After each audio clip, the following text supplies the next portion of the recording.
Capítulo 3. El perro y el sombrero. Las primeras luces del amanecer centelleaban sobre los mástiles, el cordaje y las velas de una flota de buques que yacía bajo Sheerness. Las tripulaciones se desperezaban de su reposo nocturno y se personaban en las cubiertas de las embarcaciones, donde la guardia de noche acababa de ser relevada. Un buque de guerra, que había escoltado la flota mercante a través del canal, disparó una salva tan pronto como el sol primerizo de la mañana se abatió por encima de sus puntiagudos mástiles.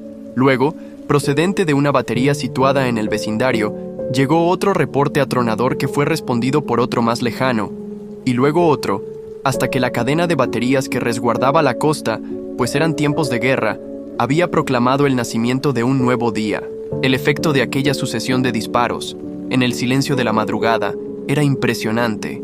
A medida que se desvanecieron en el infinito, como la distante resonancia de un trueno, alguien dio una orden a bordo del buque de guerra, y el cordaje y los mástiles parecieron cobrar vida con una marabunta humana que trepaba por ellos en varias direcciones. Entonces, como por arte de magia, o como si el barco fuera también un ser viviente y poseyera alas, las cuales, a instancias de un mero deseo suyo, pudiera extenderlas a lo largo y a lo ancho, ondeó tales lienzos y fue una visión maravillosa. Y conforme captaban la luz de la mañana, y el barco se movía al son de la suave brisa que soplaba al borde de la orilla, pareció, en verdad, que por las aguas animoso marchaba. La marinería de los barcos mercantes se detuvo sobre las cubiertas de sus respectivas naves, observando el buque de guerra que partía a punto de embarcarse en una nueva misión similar a la que había llevado a cabo, velando por el comercio del país. Al superar a un galeón que había sido, de hecho, rescatado de garras enemigas, la tripulación, liberada de su cautiverio en una prisión extranjera, le dedicó una vigorosa ovación. Bastó una reacción como esta para que los demás barcos mercantes que vieron pasar por su lado al buque de guerra se contagiaran de su euforia haciendo la suya, y los miembros del gigantesco navío no se demoraron en su réplica, lanzando al aire 3 vítores ensordecedores, esos que a menudo sembraban el terror en los corazones de los enemigos de Inglaterra, cuyo eco se multiplicó por la costa.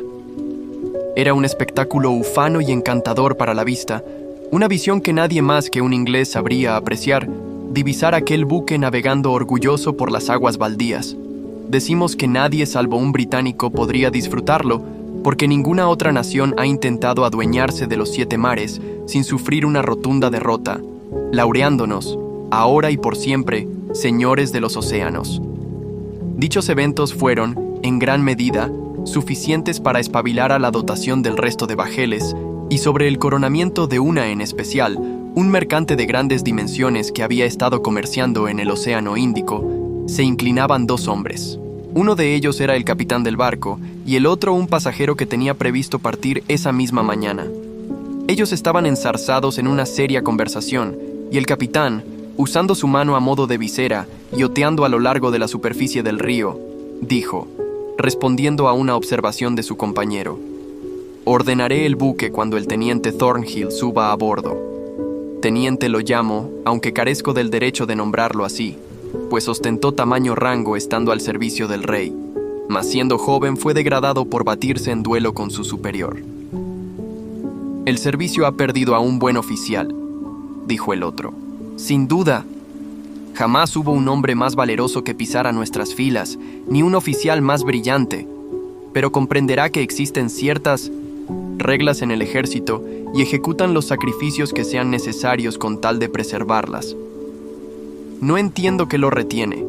Se fue anoche y dijo que se acercaría a las escaleras del templo porque quería visitar a alguien en la ribera, y después se pasaría por la ciudad para gestionar unos asuntos por su cuenta, y ello lo dejaría más próximo a los muelles, verá usted, y por el río discurren infinidad de cosas». «Está en camino», gritó el otro. «No sea impaciente, lo verá en unos minutos». «¿Qué le hace pensar eso?» «Porque veo a su perro. Allí, ¿no lo ve chapoteando en el agua, nadando directo hacia el barco? No me lo puedo creer. Veo al perro, desde luego, pero no distingo a Thornhill, y no hay siquiera un barco en las proximidades. No sé qué pensar. ¿Crees que mi mente me engaña diciéndome que le ha surgido un contratiempo? El perro parece exhausto. Vosotros, Echadle una mano al can del señor Thornhill. ¡Caramba! Es un sombrero lo que se asoma por su boca. El chucho se abrió paso hasta la nave, pero sin la asistencia de los marineros, quienes sentían un aprecio especial hacia él, no habría podido encaramarse al barco. Cuando alcanzó la cubierta, se desplomó sobre ella, víctima de una fatiga arrolladora, y aún así, le quedaban energías para sostener el sombrero entre sus mandíbulas. Mientras el animal yacía, jadeando, en la cubierta, los marineros intercambiaron miradas de asombro, y una sola idea se manifestó en sus cabezas en ese momento. Y era que incuestionablemente algo muy serio le había ocurrido al señor. «Señor Thornhill». «Me causa pavor», confesó el capitán, «la posible aclaración de este incidente». «¿Qué diantres significa todo esto?» «Ese es el sombrero de Thornhill, y he aquí a Héctor. Dadle al perro agua y sustento de inmediato, parece hallarse al límite de sus fuerzas». El can apenas mordisqueó la carne que le pusieron delante de su hocico, y luego, llevándose de nuevo el sombrero a la boca, se plantó en un rincón de la embarcación y aulló penosamente.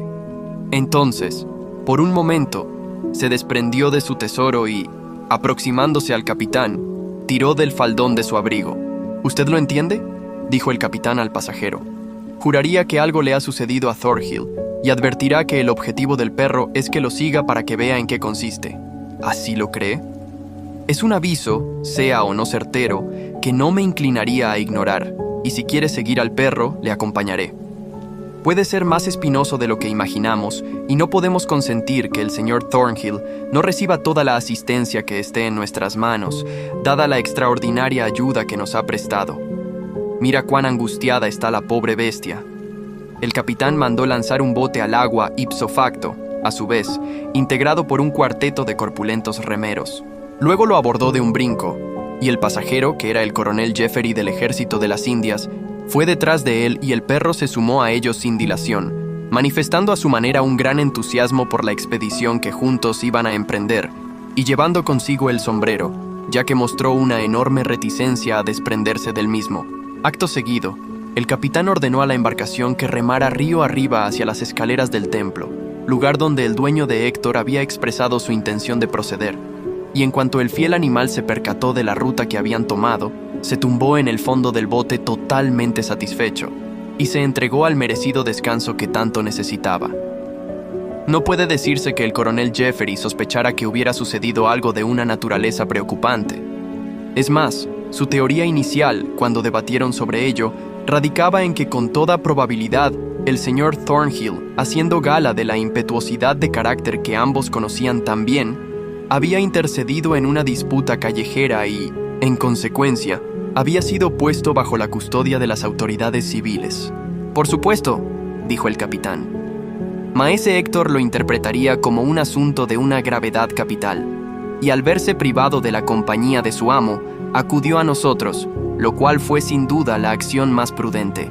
Y no me sorprendería si él nos conduce hasta las puertas de algún puesto de vigilancia, donde hallaremos a nuestro amigo sano y salvo». La marea subía, y que Thornhill no lo hubiera previsto regresando al buque a tiempo era una de las cosas que más impactaron al capitán. Sin embargo, navegaron deprisa, y como a esa hora no había mucha actividad en el río que entorpeciera su avance, y puesto que en aquella época el Támesis no era una vía de circulación para diminutos y apestosos barcos de vapor, no tardaron en alcanzar las viejas escaleras del templo. El perro, que hasta entonces parecía que el sueño lo había vencido, se incorporó de pronto y con el sombrero entre sus colmillos, embistió impetuoso la ribera, con el capitán y el coronel pegados a su cola. Héctor los guió raudo a través del templo, rastreando con un tacto admirable la senda precisa que su amo había recorrido de camino hacia la entrada de este en la calle Fleet, enfrente de Chancery Lane. Atravesando la rúa como una flecha, de repente frenó en seco, gruñendo delante de la tienda de Sweeney Todd, reacción que pilló por sorpresa a sus perseguidores y que les hizo detenerse y recapacitar antes de proseguir su avance. Mientras esto ocurría, Todd abrió la puerta sin previo aviso y le asestó un golpe al perro empuñando una barra de hierro, aunque éste lo eludió presumiendo de una agilidad envidiable, y enseguida la puerta volvió a cerrarse, o por el contrario, le hubiera hecho a Sweeney Todd arrepentirse de tal intromisión. Debemos indagar en este asunto, sugirió el capitán. Parece que existe una hostilidad mutua entre ese hombre y el perro. Ambos trataron de acceder a la barbería, mas estaba cerrada por dentro, y después de aporrear repetidamente la puerta, Todd habló desde el interior, gritando de mala gana: «Mientras ese cachorro de Satán siga ahí, las puertas permanecerán cerradas. Está enloquecido, rabioso, o bien me guarda rencor. No lo sé, ni me importa el porqué. Es un hecho, eso es todo lo que sé». «Me comprometo», declaró el capitán, «a que el perro no le haga daño alguno, pero abra la puerta. Hemos venido para entrar y nada lo impedirá». «Le tomo la palabra», contestó Sweeney Todd, «pero procure cumplirla, o le quitaré la vida a esa bestia para defenderme. Así que si la aprecia, más le vale que sepa contenerlo rápido». El capitán calmó a Héctor tan bien como pudo y le ató el extremo de un pañuelo de seda al cuello, mientras hacía el otro firmemente con sus manos. Tras lo cual Todd, quien al parecer de alguna forma era capaz de contemplar desde su posición lo que sucedía afuera, abrió la puerta y admitió a sus visitantes. «Bueno, caballeros, afeitado, corte de pelo o peinado, estoy a su servicio. ¿Por cuál debería empezar?» El perro no le quitaba el ojo de encima a Todd y no dejó de gruñir roncamente desde el instante en que sus patas pisaron el suelo de la tienda. «Es una situación de lo más singular», dijo el capitán. «Pero este perro es muy sagaz, sabe usted, y es la mascota de un amigo nuestro que ha desaparecido de forma inexplicable». «¿De veras? No me diga», exclamó Todd. «¡Tobías! ¡Tobías!» «Sí, señor. Corre hasta la tienda del señor Philip, en la calle Cateaton, y tráeme 6 peniques de higos en conserva, y esta vez no me digas que no te di el dinero cuando vayas a hacer el recado.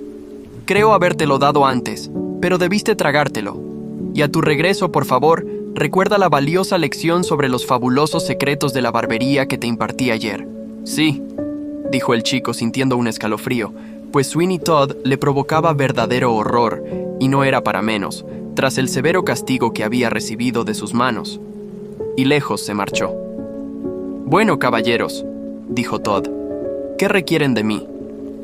«Queremos saber si alguien con la apariencia de un oficial de la Marina se presentó en su casa». «Sí, un hombre bien parecido, curtido, de brillantes ojos azules y cabellos rubios». Sí, el mismo». «Oh, vino aquí, lo afeité y lo dejé bien pulido, de eso estoy seguro». «¿Qué pretende decir con lo dejé bien pulido?» «Lo cepillé un poco y lo aseé». «Dijo que tenía que ir a alguna parte de la ciudad. Me pidió la dirección de un tal señor Oakley, un fabricante de anteojos. Se la di, y a continuación se fue. Pero como pasados unos 5 minutos yo me hallaba en mi portal, me dio la impresión, por lo que pude conjeturar desde la lejanía, que se enfrascó en una pelea cerca del mercado. ¿Vino este perro con él? Un perro lo acompañó. Si se trataba de este chucho o no, lo desconozco. ¿Y esto es todo lo que sabe acerca del susodicho? Palabras más verdaderas jamás las pronunciará en su vida, sentenció Sweeney Todd, mientras afilaba diligentemente una navaja con su enorme y callosa mano. Su respuesta sonó harto contundente, y el capitán miró al coronel Jeffery que, asimismo, le devolvió el gesto. Durante un lapso de tiempo, los dos caballeros apreciaron el valor del silencio.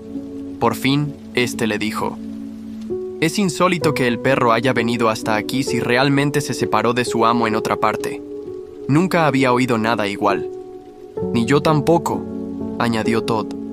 «Es insólito, tan insólito que, si no lo hubiera visto con mis propios ojos, no lo hubiera creído. Apuesto, y dudo que me equivoque, que si visitan el puesto de vigilancia más próximo, encontrarán a su hombre». El perro se había fijado en el visaje de todos los implicados en aquel fugaz diálogo, el cual había interrumpido en 2 o 3 ocasiones, emitiendo unos extraños aullidos, como queriendo participar en él. «Se lo diré alto y claro», amenazó el barbero. «Prolongar la estancia aquí de esta condenada bestia supondrá su muerte. Odio a los perros. Los detesto, y les repito, como les he dicho antes, que si aprecian su vida, manténgalo alejado de mí. Usted dice que condujo a la persona que nos ha descrito hasta un fabricante de anteojos apellidado Oakley.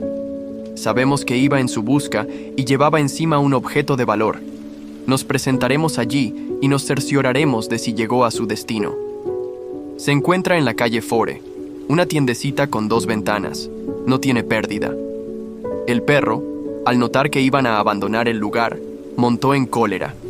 Con gran dificultad, lograron sacarlo a la fuerza fuera de la tienda y lo arrastraron unos pocos pies, pero tardó poco en arreglárselas para zafarse del yugo del pañuelo, y retrocediendo cual bala, se asentó frente a la puerta de Sweeney Todd, aullando lastimosamente. No les quedó otra alternativa que dejarlo allí, con la intención de recogerlo de vuelta del comercio del señor Oakley, y al mirar atrás, vieron que Héctor había atraído a una muchedumbre que rodeaba el portal de la barbería. Era un hecho curioso ver un número tan grande de personas reunidas alrededor del perro, mientras el animal parecía esforzarse en explicarles lo sucedido a ese gentío. Transitaron por la arteria de Londres, hasta que llegaron hasta el establecimiento del fabricante de anteojos, y allí hicieron una pausa pues, de pronto, recordaron que la misión que el señor Thornhill se proponía llevar a cabo era de muy delicado talante, y bajo ningún medio se podía ejecutar a la ligera, y ni mucho menos podía, probablemente, llegar a oídos del señor Oakley.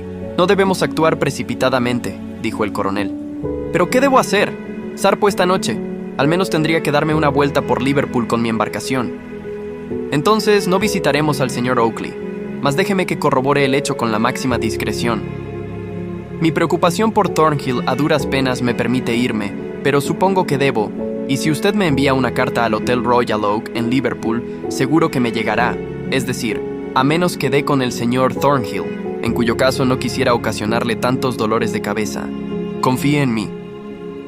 Mi amistad con el señor Thornhill y mi eterna gratitud, como usted sabe, por sus grandes servicios prestados, me motivarán a hacer todo lo posible con tal de averiguar su paradero.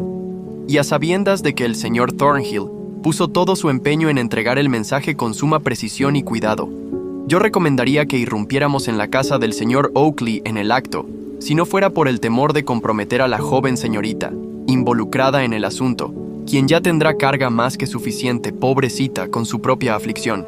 Lo que me retiene, tras una serie de argumentaciones de semejante índole, acordaron que este debería ser el plan adoptado. Visitaron en vano el puesto de vigilancia del distrito, donde les informaron que allí no había tal persona, y que nadie respondiendo a la descripción del señor Thornhill se había enfrascado en un altercado o había sido detenido por ninguno de los alguaciles, y eso solo implicaba que el misterio era mayor que nunca. Así que volvieron sobre sus pasos con la finalidad de recuperar al perro, pero era más fácil desearlo y proponérselo que conseguirlo, puesto que el uso de la persuasión y las amenazas resultaban ineficaces. Héctor no se movía ni una pulgada de la entrada de la barbería. Allí yacía asentado, con el sombrero haciéndole compañía. Una escena de lo más curiosa y melancólica de ver, rindiéndole la más eficiente de las guardias. Y era evidente, cuando enseñaba su formidable hilera de afilados colmillos a todo aquel desdichado que hacía el ademán de tocarlo, lo sagrada que era su posesión. Hubo transeúntes, también, que le echaron monedas de cobre en el sombrero, por lo que Héctor, si su mente se hubiera inclinado a pensarlo, estaba sacando una buena tajada de la situación. Mas, ¿cómo describir la rabia de Sweeney Todd cuando reparó que estaba sufriendo tamaño acoso? Dudaba de si, en cuanto se acercara el primer cliente a la tienda, el perro se colaría cual galgo, aunque no perteneciera a dicha raza, y lo arrollaría. Pero sus miedos se disiparon cuando un gallardo joven procedente del templo fue a que lo peinara, y el perro le permitió entrar y salir sin causarle molestias, ni exhibir deseo alguno de seguirlo. Algo era algo, en cualquier caso, mas si eso garantizaba la integridad física de Sweeney Todd, cuando éste se decidiera a salir de la tienda, era una cuestión muy distinta. Sin embargo, era un experimento que debía poner en práctica. No podía continuar siendo un prisionero en su propia casa. Era incuestionable, por lo que, transcurrido un tiempo prudencial, pensó que era hora de realizar el experimento y que sería mejor hacerlo cuando los transeúntes inundaran las calles porque, en caso de que el perro lo asaltara, tendría una excusa para recurrir a cualquier grado de agresividad que él considerara apropiado emplear para la ocasión. Le llevó bastante tiempo, no obstante, reunir el coraje necesario, pero finalmente, mascullando maldiciones y palabras malsonantes, cruzó la puerta, blandiendo en su mano un cuchillo largo, el cual concluyó que sería un arma más eficaz contra los colmillos del perro que la barra de hierro que había utilizado con anterioridad.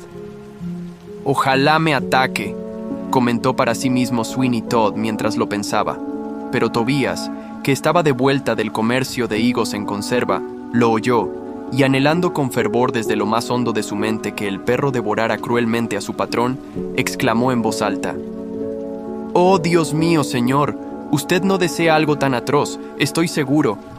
¿Quién te ha dicho lo que deseo y lo que no? Recuerda, Tobías, guárdate de dar tu opinión, o será peor para ti, y para tu madre también. Recuérdalo». El muchachito se encogió. ¿Cómo había aterrorizado al chico amenazando a su madre? Sin duda así lo hizo, o Tobías jamás se hubiera amedrentado de tal manera. Entonces, aquel barbero granuja de quien empezamos a sospechar de más crímenes de los que habitualmente comete el hombre común y corriente, salió con cautela por la puerta de su tienda.